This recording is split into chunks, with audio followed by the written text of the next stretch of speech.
there's two things that are kind of going on simultaneously.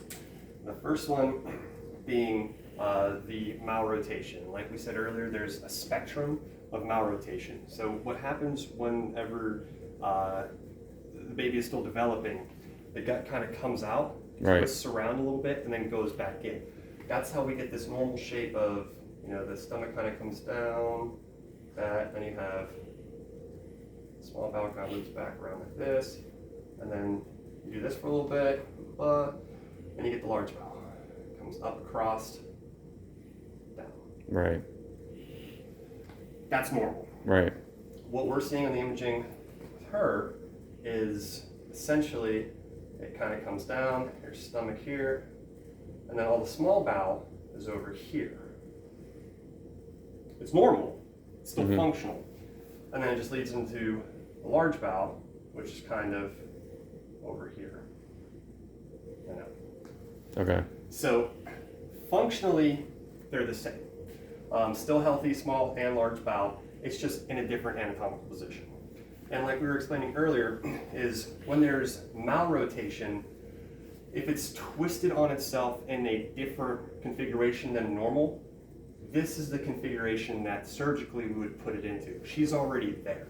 Right. So surgically, there's not much to do to correct the malrotation. What Dr. McMullen was talking about earlier is a couple things that we would do is like preemptively remove the appendix. That way, in case there is ever appendicitis in the future, it would be in a different position. So that could throw off doctors in the future that don't necessarily know. Okay. So that's why that's done proactively to help with clinical suspicion of other things, rule out other stuff. The other thing she was talking about is looking for certain, it's basically fibrous bands that can form. And so they attach to the intestines and they help it function. So this is all the bands do. Yeah. Yeah. The bands can form, and then they can kind of obstruct the intestine as well. Because the intestine's just it's a hollow tube. It's kind of like kinking a hose. So if you have anything pushing on it or kinking it off, that's what's going to cause that obstruction.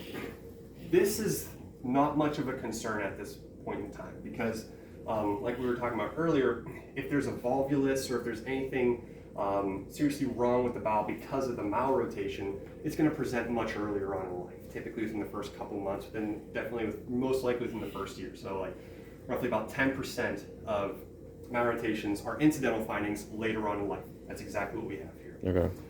So that's the one thing going on. That's just the incidental findings on the imaging. This is not emergent surgery like we went over this morning. Something that we could look at doing later on, just to make sure that there's not any of these bands, make sure the mesentery is wide enough so that it doesn't twist on itself, and remove the appendix. That is kind of a story, I don't want to say a story for another day. This is what we found incidentally. Now the SMA is what is likely causing her symptoms. Now you have your aorta. So I'm going to draw two pictures here. So your aorta comes down and then it kind of splits down here at the bottom. And you have an artery that comes out from here. This is called superior mesenteric artery. It comes out right there.